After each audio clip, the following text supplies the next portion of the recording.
मित्रों नमस्कार, एक बार फिर आप सबका बहुत बहुत स्वागत है आपके अपने YouTube channel student classes Prayagraj में। हम लोग हैं अपने स्ट्रेटजिक करंट अफेयर्स के सेशन में। हर बार की तरह इस बार भी करंट अफेयर्स बिल्कुल स्ट्रेटजिक रहेगा। आप जानते हैं कि आपके चैनल स्टूडेंट क्लासेज प्रयागराज पर बहुत ही स्ट्रेटजिक तरीके से करंट अफेयर्स तैयार कराया जाता है, जहां एक साल में हम लोग अधिकतम 14 वीडियो 7 घंटे और 4 से 450 प्रश्नों के माध्यम से करंट अफेयर्स के सभी महत्वपूर्ण तथ्यों को कवर करते हैं, जिससे सभी वनडे एग्जाम या किसी भी प्रतियोगी परीक्षा के लिए बहुत ही कारगर सिद्ध होता है। और हर वीडियो पर जो हर महीने का MCQ बन सकता है, उसका अभ्यास करने के लिए आपको अपनी वेबसाइट www.studentclassesprayagraj.com पर जाना होता है। किसी भी एग्जाम से पहले पीछे एक साल के करंट अफेयर्स के अभ्यास को जरूर करके जाएं। तो इस बार हम लोग कवर कर रहे हैं फरवरी 2023 के करंट अफेयर्स को। आप जानते हैं कि फरवरी महीने में सबसे जो शुरू में ही मुख्य करंट अफेयर्स होता है वो होता है देश का इकोनॉमिक सर्वे और देश का बजट। इसको अलग से हम लोग कवर कर चुके हैं। फरवरी के फर्स्ट वीक में ही हम लोगों ने बजट को अलग से स्पेशली पढ़ा। उसके लिए हमने पहले भी क्लास ब्रीफ किया था कि आप पहले से स्टैटिक पोर्शन पढ़ेंगे, उसके बाद आपने पूरी प्रैक्टिस लगाई और MCQs भी लगाए।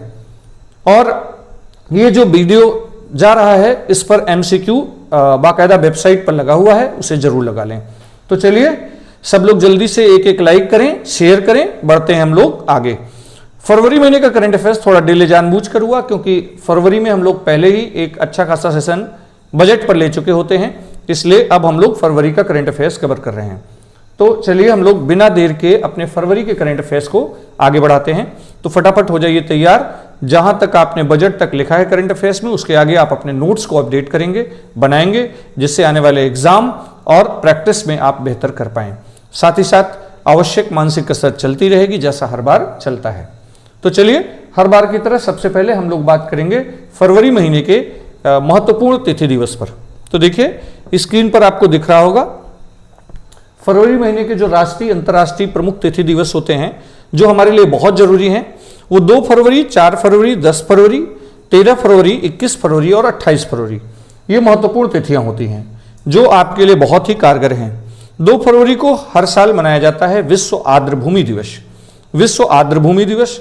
4 फरवरी को विश्व कैंसर दिवस, 10 फरवरी को विश्व दलहन दिवस और 13 फरवरी को विश्व रेडियो दिवस और राष्ट्रीय महिला दिवस भी मनाया जाता है। और 21 फरवरी को अंतर्राष्ट्रीय मातृभाषा दिवस मनाते हैं। 28 फरवरी को राष्ट्रीय विज्ञान दिवस के रूप में मनाया जाता है। तो सबसे पहले आप अपने नोट्स में ये फरवरी महीने के प्रमुख तिथि दिवस को नोट करेंगे, किस दिन क्या मनाया जाता है, फिर इस पर हम लोग थोड़ा डिटेल में बात करते हैं। तो 2 फरवरी को विश्व आर्द्रभूमि दिवस सब लोग नोट करेंगे।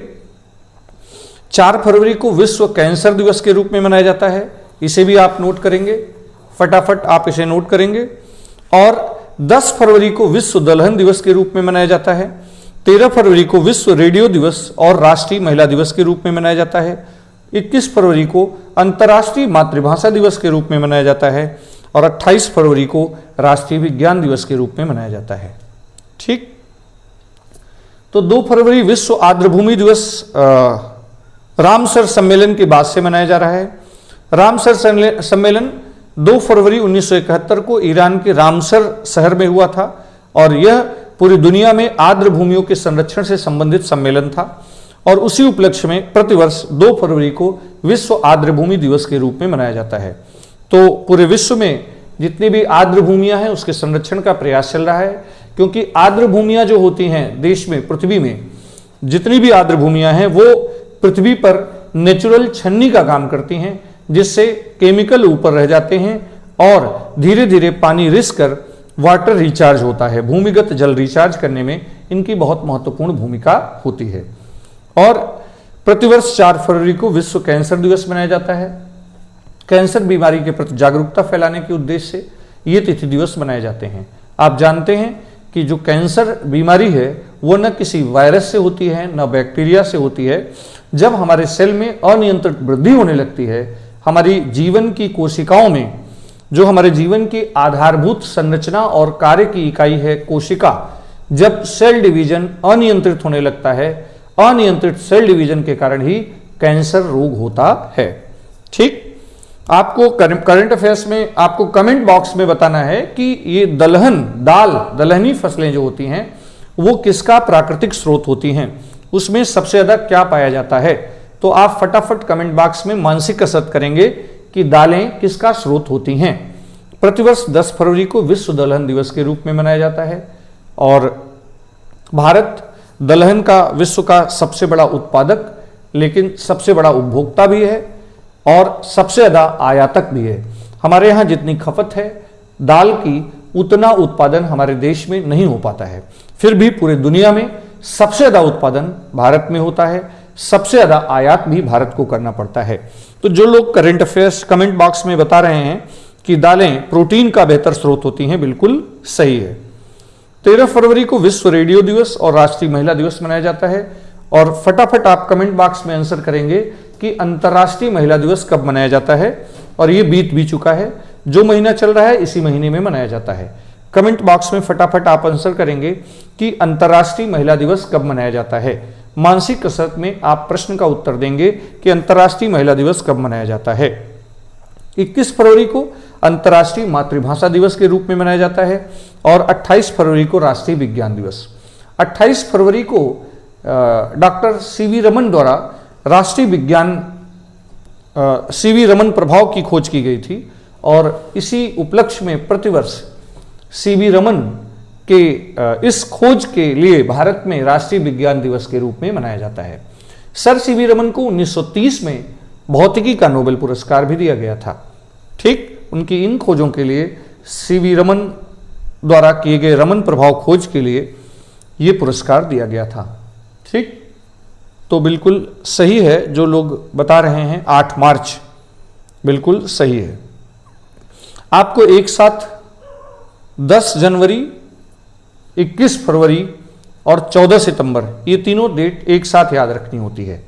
10 जनवरी, 21 फरवरी और 14 सितंबर ये तीनों बातें एक साथ आपको याद रखनी होती हैं। ठीक, तो ये थे फरवरी महीने के अंतर्राष्ट्रीय राष्ट्रीय तिथि दिवस जो आपके लिए जरूरी हैं। इसे आप नोट कर चुके होंगे, इसके महत्वपूर्ण बातों को आप जान चुके हैं। चलिए हम लोग बढ़ते हैं आगे। फरवरी का जो करंट अफेयर्स का सेशन है उसमें हम लोग बढ़ते हैं आगे। देखिए मोंटी देसाई हैं, ये नेपाल के राष्ट्रीय क्रिकेट टीम के फरवरी 2023 में नेपाल के राष्ट्रीय क्रिकेट टीम के कोच नियुक्त किए गए, भारत के हैं और ये भारत के ही मनोज प्रभाकर का स्थान लेंगे।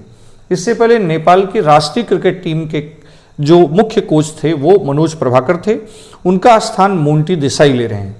तो नेपाल के राष्ट्रीय क्रिकेट टीम का मुख्य कोच बनाया गया है भारत के मोंटी देसाई को, जो किसका स्थान लेंगे, मनोज प्रभाकर का स्थान लेंगे। तो जल्दी से आप इसे नोट करें, अपने नोट्स को अपडेट करें।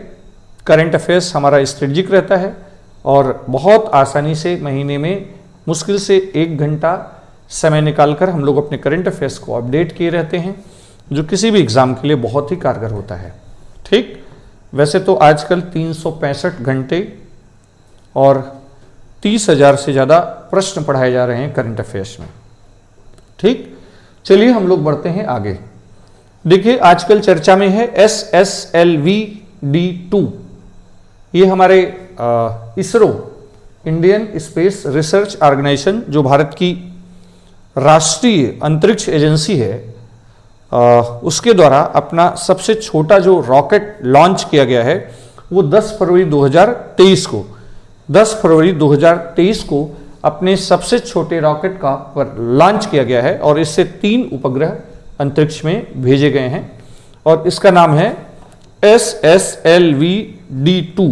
तो LV लॉन्च व्हीकल होता है, small space launch vehicle D2, ये हमारे इसरो का, भारत की अंतरिक्ष एजेंसी का सबसे छोटा रॉकेट है। इसे आप ध्यान रखेंगे। इसको सफलतापूर्वक परीक्षण किया गया 10 फरवरी 2023 को, SSLV-D2। आपको कमेंट बॉक्स में आंसर देना है कि इसरो का मुख्यालय कहां है। मानसिक कसरत करते रहें कि इसरो का मुख्यालय कहां है। ठीक, जल्दी से आप कमेंट बॉक्स में आंसर करें कि इसरो का मुख्यालय कहां है। तो जिन लोगों का आंसर आ रहा है बंगलुरु बिल्कुल सही है। ठीक, चलिए सोलर सिस्टम में कुछ नई खोजें हुई हैं, हमारे सोलर सिस्टम में कुछ नई खोजें हुई हैं और उसमें जो बृहस्पति ग्रह है उसके कुल 12 नए उपग्रह खोजे गए हैं। 12 नए उपग्रह खोजे गए हैं, जिससे अब बृहस्पति के कुल ग्रहों की संख्या, उपग्रहों की संख्या बढ़कर 92 हो गई है और अब फिर से बृहस्पति ग्रह सौरमंडल में सर्वाधिक उपग्रहों वाला ग्रह हो गया है। तो पहले भी बृहस्पति सबसे ज्यादा उपग्रह वाला ग्रह था, लेकिन बीच में शनि के उपग्रह खोज लिए गए थे ढेर सारी मात्रा में, तो यह स्थान शनि का हो गया था। लेकिन फिर से फरवरी 2023 में बृहस्पति ग्रह के नए चंद्रमा, नए उपग्रहों की खोज हो जाने के बाद सौरमंडल का सर्वाधिक उपग्रह वाला ग्रह हो गया है। तो हम लोग जानते हैं कि ये जो हमारा ब्रह्मांड है, हमारे ब्रह्मांड में असंख्य मंदाकिनियां हैं, हर मंदाकिनी में असंख्य तारे हैं। असंख्य मंदाकिनियों में एक मंदाकिनी जो हमारी अपनी मंदाकिनी है उसे हम लोग आकाशगंगा, दुग्ध मेखला या मिल्की वे कहते हैं और उसका आकार स्पाइरल है और स्पाइरल आकार में 3 घूर्णनशील भुजाएं हैं। उसकी मध्यवर्ती घूर्णनशील भुजा में हमारा सौरमंडल स्थित है। सौरमंडल का सेंटर, केंद्र सूर्य है। सूर्य के चारों ओर पृथ्वी सहित कुल 8 ग्रह चक्कर काट रहे हैं, इसे ही कहते हैं सौरमंडल। और बृहस्पति सौरमंडल का सबसे बड़ा ग्रह है। बृहस्पति सौरमंडल का सबसे बड़ा ग्रह है। आपको कमेंट बॉक्स में बताना है, मानसिक कसरत करते रहें कि आपकी सौरमंडल सिद्धांत का जनक कौन है। आप कमेंट बॉक्स में बताएंगे कि सौरमंडल सिद्धांत का जनक कौन है। सौरमंडल सिद्धांत का जनक कौन है।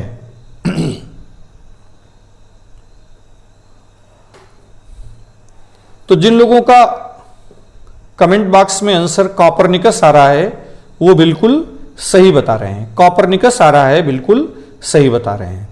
ठीक, चलिए इसे आप नोट कर चुके होंगे। हम लोग बढ़ते हैं आगे। ऑपरेशन दोस्त चर्चा में है। ऑपरेशन दोस्त तो फरवरी 2023 में 6 फरवरी 2023 को, उसके बाद आफ्टर सॉग सैकड़ों की संख्या में तुर्की में भूकंप आया और उस भूकंप के दौरान जो बहुत भीषण जनहानि हुई है और कई हजार की संख्या में लोगों की मौत हुई है, लाखों की संख्या में लोग बेघर हो गए हैं, लाखों की संख्या में घर जमींदोज हो गए हैं तुर्की में। और उस दौरान भारत ने जो तुर्की में बचाव अभियान किया उसे कहते हैं ऑपरेशन दोस्त, उसे कहते हैं ऑपरेशन दोस्त। तो तुर्की में फरवरी 2023 में जो भीषण भूकंप आया उस दौरान जो चारों तरफ हाहाकार मचा, त्राहिमाम मचा, उसमें भारत ने जो बढ़ चढ़ मदद किया, उस पूरे ऑपरेशन का नाम ऑपरेशन दोस्त रखा गया। ठीक, तो इसे आप ध्यान रखेंगे। ऑपरेशन दोस्त क्या है? तुर्की में चलाया गया अभियान है। आपको कमेंट बॉक्स में आंसर करना है कि तुर्की यूरेशियाई देश है। पूरी दुनिया में केवल 2 यूरेशियाई देश हैं।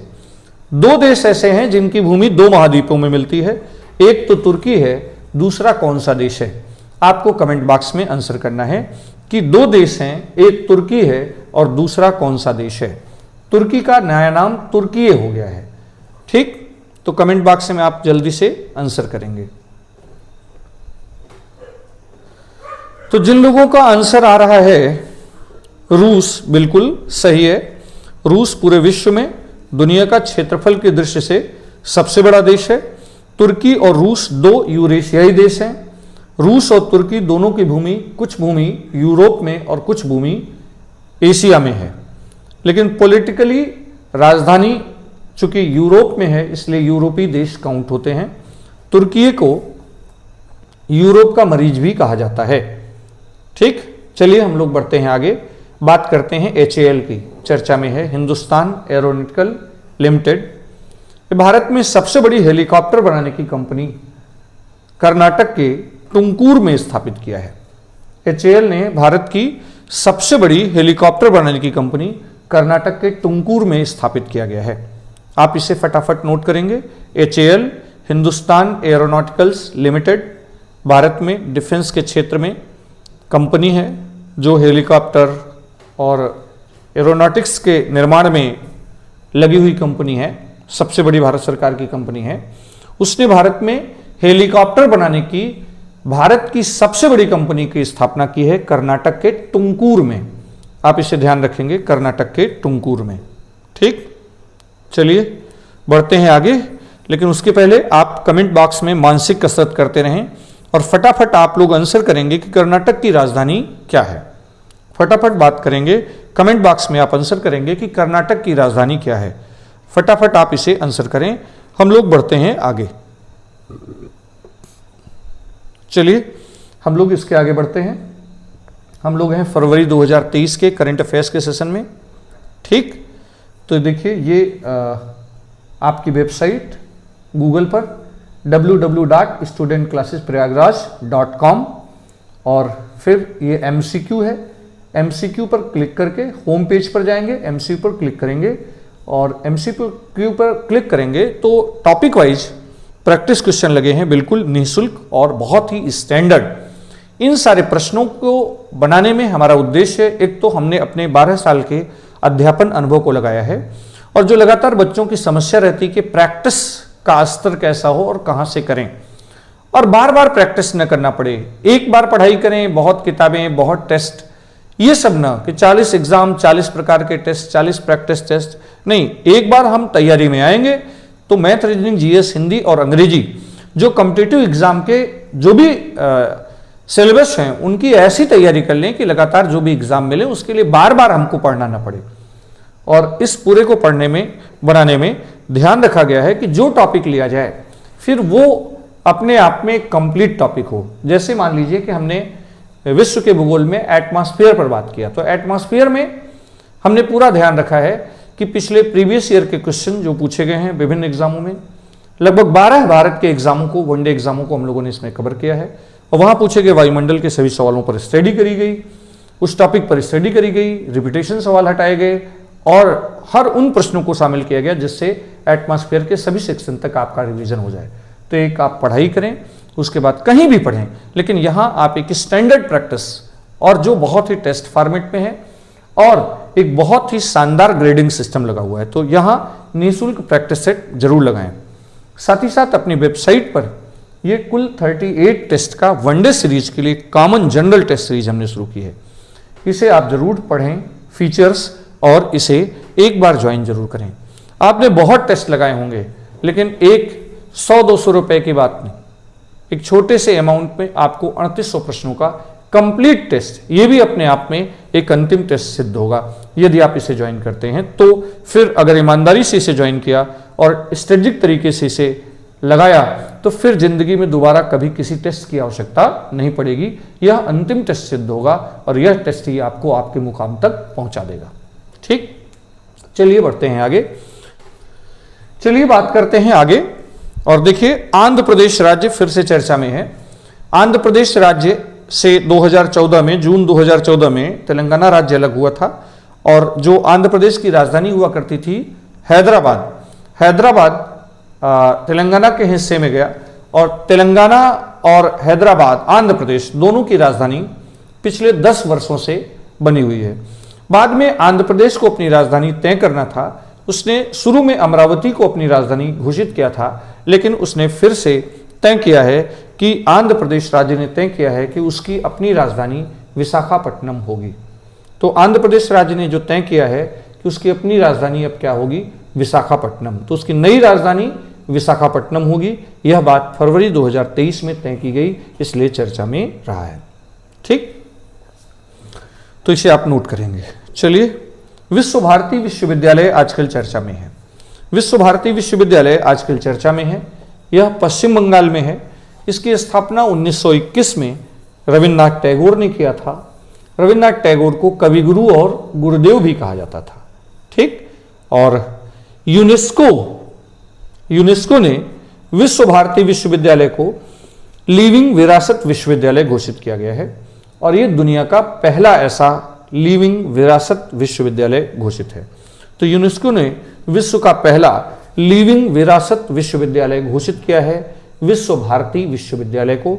इसकी स्थापना 1921 में की गई थी और रविन्द्रनाथ टैगोर ने इसकी स्थापना की थी। चलिए कमेंट बॉक्स में आपको आंसर करना है कि रविन्द्रनाथ टैगोर को नोबेल का साहित्य पुरस्कार किस वर्ष दिया गया था। आपको कमेंट बॉक्स में जवाब देना है कि रविन्द्रनाथ टैगोर गुरुदेव कविगुरु को किस वर्ष नोबेल पुरस्कार प्राप्त हुआ था। फटाफट आप कमेंट बॉक्स में आंसर करेंगे। फटाफट आप कमेंट बॉक्स में आंसर करेंगे। तो जो लोग आंसर कर रहे हैं 1913 बिल्कुल सही है। रविन्द्रनाथ टैगोर की गीतांजलि रचना के लिए 1913 में उन्हें नोबेल का साहित्य पुरस्कार दिया गया था और यह पहले भारतीय हैं, नोबेल पुरस्कार प्राप्त करने वाले भारत के पहले भारतीय हैं। ठीक, चलिए बात करते हैं आदि महोत्सव की। आदि महोत्सव चर्चा में है। यह एक राष्ट्रीय जनजाति महोत्सव है। इसका आयोजन फरवरी 2023 में नई दिल्ली में किया गया। तो आप इसे नोट करेंगे। आदि महोत्सव राष्ट्रीय जनजाति महोत्सव है। इसका आयोजन नई दिल्ली में किया गया। नोट करेंगे आप। इसके अलावा चर्चा में है सुप्रीम कोर्ट 21 फरवरी 2023 को आर्टिफिशियल इंटेलिजेंस का प्रयोग करके पहली बार लिविंग ट्रांसक्रिप्शन लॉन्च किया गया है और वो केस था शिवसेना बनाम शिवसेना। शिवसेना वर्सेस शिवसेना के मामले में सुप्रीम कोर्ट ने 21 फरवरी 2023 को पहली बार आर्टिफिशियल इंटेलिजेंस का प्रयोग करके लिविंग ट्रांसक्रिप्शन लॉन्च किया है। तो ध्यान रहे किस मामले में और किस तारीख से इसकी शुरुआत हुई है, 21 फरवरी को, और शिवसेना बनाम शिवसेना के मामले में सुनवाई के दौरान आर्टिफिशियल इंटेलिजेंस का प्रयोग किया गया और लिविंग ट्रांसक्रिप्शन लॉन्च किया गया। अर्थात सुप्रीम कोर्ट की कार्रवाई भी लाइव ऐप पर देखी जा सकती है। ठीक, इसके पहले अलग अलग उच्च न्यायालयों ने इसकी शुरुआत कर रखी थी। चलिए बात करते हैं आगे रणजी ट्रॉफी की। यह घरेलू क्रिकेट है। रणजी ट्रॉफी 2022-23 में इसकी विजेता टीम रही है सौराष्ट्र। तो आपको ध्यान रखना है कि रणजी ट्रॉफी 2022-23 में कौन विजेता टीम रही है? सौराष्ट्र विजेता टीम रही है। ठीक, धर्म गार्डियन हर बार की तरह 2023 में भी एक सैन्य अभ्यास है। यह भारत और जापान की सेना का सैन्य अभ्यास है। तो हमेशा के लिए आपको ध्यान रखना है धर्म गार्डियन नाम का सैन्य अभ्यास भारत और जापान के साथ होता है। जैसे वरुण है, कुछ चीजें फिक्स हैं, वैसे ही सिंफेक्स है, वैसे ही आपको ध्यान रखना है धर्म गार्डियन। यह है भारत और जापान के बीच फरवरी 2023 में आयोजित सैन्य अभ्यास। धर्म गार्डियन भारत और जापान के बीच फरवरी 2023 में जो सैन्य अभ्यास का आयोजन किया गया था उसका नाम है, उसका थीम है। ठीक, इसके अलावा फरवरी 2023 में एयर शो किया गया 13 से 17 फरवरी 2023 के बीच, और यह एशिया का सबसे बड़ा एयर शो हुआ एयरफोर्स द्वारा। और ये बंगलुरु में, कहां पर आयोजित किया गया? बंगलुरु में आयोजित किया गया। तो पूरे एशिया का सबसे बड़ा एयर शो 13 से 17 फरवरी 2023 को एयर शो 2023 बंगलुरु में आयोजित किया गया। ठीक, आप इसे नोट करेंगे। बंगलुरु में एयर शो आयोजित किया गया। इसके अलावा आजकल चर्चा में है भूवैज्ञानिक सर्वेक्षण द्वारा जम्मू कश्मीर में फरवरी 2023 में लिथियम की खोज की गई है और जो अनुमान लगाया गया है वो है 59 लाख टन लिथियम भंडार का अनुमान लगाया गया है। लिथियम से ऊर्जा प्राप्त होती है, इससे ड्राई बैटरी बनाई जाती है और इसकी खोज भारतीय भूवैज्ञानिक सर्वेक्षण ने किया है। तो आजकल चर्चा में है जम्मू कश्मीर, एक खास जानकारी प्राप्त हुई है वहां से। वहां पर लिथियम की खोज का दावा किया गया है भारतीय भूवैज्ञानिक सर्वेक्षण ने। जियोलॉजिकल सर्वे ऑफ इंडिया, इसकी स्थापना 1851 में की गई थी और जीएसआई का मुख्यालय कोलकाता में है। इसे आप याद रखेंगे। Global geological survey of India GSI की स्थापना 1851 में की गई थी और इसका मुख्यालय कोलकाता में है। फरवरी 2023 में जम्मू कश्मीर में 59 लाख टन लिथियम होने का खोज किया गया है, अनुमान लगाया गया है। लिथियम से ऊर्जा प्राप्त की जाती है और इससे ड्राई बैटरी बनाया जाता है। ठीक, आप इसे नोट करेंगे। भारतीय भूवैज्ञानिक सर्वेक्षण, जम्मू कश्मीर, लिथियम का भंडार। इसके अलावा खेल की दुनिया में स्मृति मंधाना चर्चा में है। ये महिला क्रिकेटर हैं और जिस तरह से आईपीएल होता है, इंडियन प्रीमियर लीग, वैसे ही WPL की शुरुआत की जा रही है। मार्च 2023 में पहली बार इसका आयोजन हो रहा है, वुमेन्स प्रीमियर लीग क्रिकेट में, और इसमें कुल 5 टीमें हिस्सा लेंगी। महिलाओं वाली टीम में एक तो Delhi Capitals, Gujarat giants, Mumbai Indian, royal challenger Bengaluru और यूपी वॉरियर्स। तो इन 5 टीमों को आप लिखेंगे। ये पहली बार ऐसा हो रहा है, जैसे आईपीएल होता है वैसे ही वुमेन्स प्रीमियर लीग की शुरुआत हो रही है। और स्मृति मंधाना ये सबसे महंगी खिलाड़ी रही हैं, है ना। 3.4 करोड़ रुपए की बोली इनकी लगी है, तो आप इसे नोट करेंगे। स्मृति मंधाना सबसे महंगी खिलाड़ी, 3.4 करोड़ रुपए में इनकी बोली लगाई गई है। और वो 5 टीमें Delhi Capitals, Gujarat giants, UP warriors, Mumbai Indians, royal challenger Bengaluru, ये 5 टीमें भागीदार होंगी। मार्च 2023 में पहली बार इसका आयोजन किया जा रहा है। ठीक, इसके अलावा चर्चा में है अमृत पैक्स। आप इसे नोट करेंगे और आप देखेंगे चर्चा में है अमृत पैक्स। तो अमृत पैक्स क्या है? फरवरी 2023 में दिल्ली के प्रगति मैदान में ये डाक टिकटों की जो एक राष्ट्रीय स्तर पर प्रदर्शनी आयोजित की गई, उसे अमृत पैक्स कहा गया। क्या नाम दिया गया है? अमृत पैक्स। तो अमृत पैक्स जो चर्चा में है वो फरवरी 2023 में दिल्ली में प्रगति मैदान में जो डाक टिकटों की प्रदर्शनी लगाई गई, उसे कहते हैं, उसे एक नाम दिया गया अमृत पैक्स। तो आप नोट करेंगे अमृत पैक्स क्या है। ठीक, फटाफट आप इसे नोट करेंगे। इसके अलावा चर्चा में है खेलो इंडिया यूथ गेम्स 2022। इसका 5वां संस्करण 30 जनवरी से 11 फरवरी 2023 के बीच आयोजित किया गया और 2023 5वां संस्करण था। इसकी शुरुआत 2018 से की गई और 2023 में मध्य प्रदेश के भोपाल में इसका आयोजन किया गया। इस खेल में जो सबसे ज्यादा पदक प्राप्त किया वो महाराष्ट्र राज्य ने। ठीक, तो खेलो इंडिया यूथ गेम्स 2022 का 5वां संस्करण का आयोजन 30 जनवरी से 11 फरवरी 2023 के बीच आयोजित किया गया। इसका आयोजन मध्य प्रदेश के भोपाल में, इसके पहले हम लोगों ने पढ़ा था होगा, और इसका आयोजन हो गया। और ये पहली बार 2018 में आयोजित किया गया था, माने ये 5वां संस्करण था, 2018 से इसकी शुरुआत है और पहली बार इसे नई दिल्ली में आयोजित किया गया था। और इस बार खेलो इंडिया यूथ गेम्स में 2022 के यूथ गेम्स में जो 2023 में आयोजित हुआ, सर्वोच्च टॉप पर रहा महाराष्ट्र राज्य। ठीक, तो आप इसे नोट करेंगे। अमृत पैक्स के बाद खेलो इंडिया यूथ गेम्स। ठीक, चलिए बढ़ते हैं आगे हम लोग और बात करते हैं खेल में T20 महिला विश्व कप 2023 का। T20 महिला विश्व कप 2023, इसकी शुरुआत 2009 से हुई थी। 2023 में इसका आयोजन दक्षिण अफ्रीका में किया गया। तो दक्षिण अफ्रीका मेजबान देश था। इस बार 6वीं बार ऑस्ट्रेलिया ने विजय प्राप्त किया है। तो T20 महिला विश्व कप विजेता टीम है ऑस्ट्रेलिया, उसे यह अवार्ड, यह अचीवमेंट 6वीं बार प्राप्त हुआ है। और अगला आयोजन 2024 में होगा। 2024 में यह आयोजन बांग्लादेश में होगा।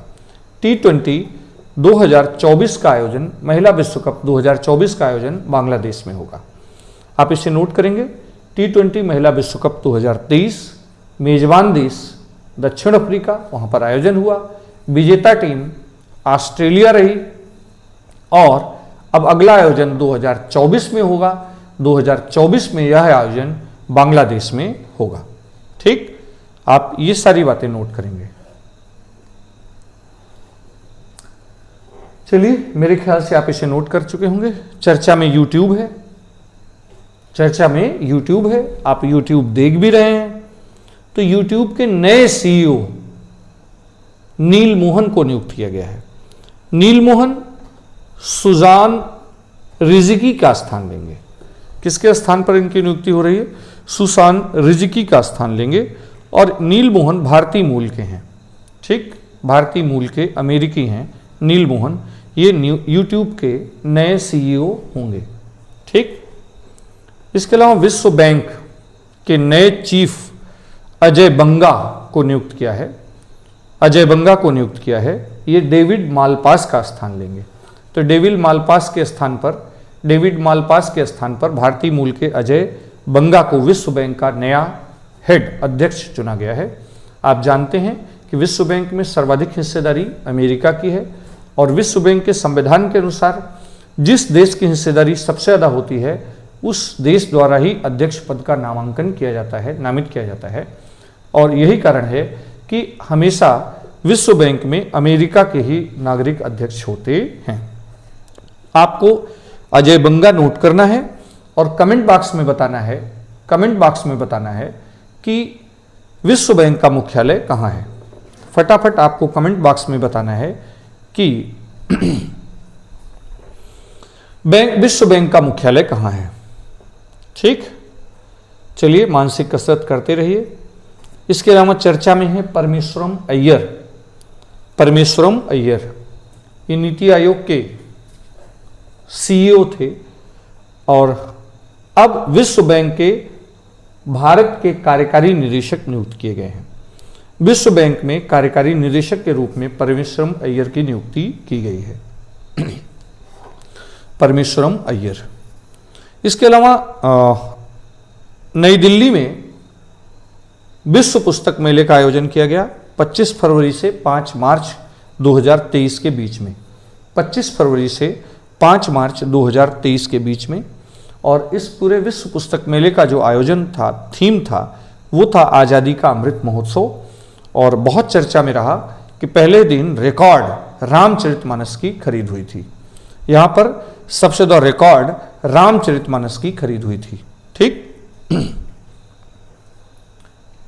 विश्व पुस्तक मेला। इसके अलावा महाराष्ट्र राज्य का एक नगर चर्चा में है, औरंगाबाद।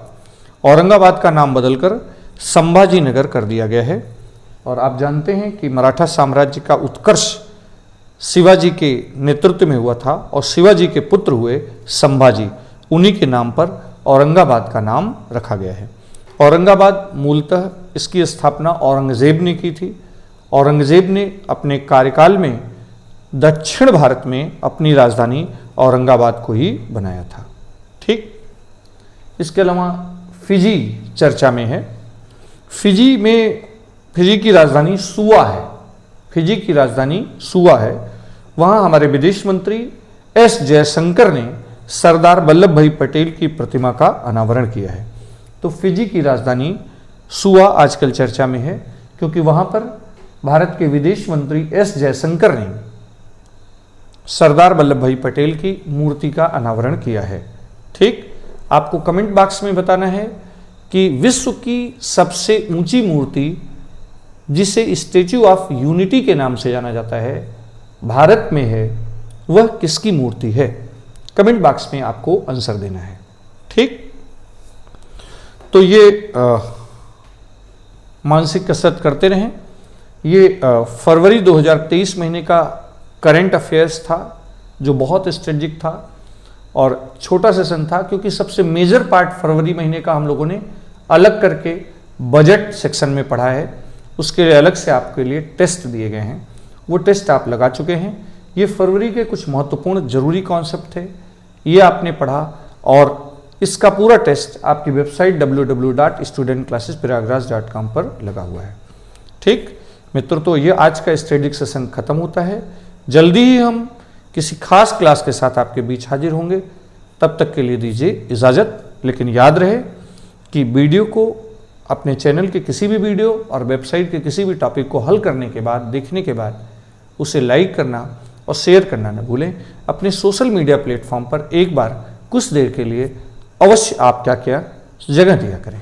ठीक, तो शेयर करना आप नहीं भूलेंगे। वेबसाइट पर रेगुलर प्रैक्टिस जरूर लगाएं, क्योंकि रेगुलर प्रैक्टिस का असर बहुत जल्दी आपको दिखना शुरू हो जाएगा। तो मित्रों, आज बस इतना ही, फिर मिलेंगे, तब तक के लिए धन्यवाद।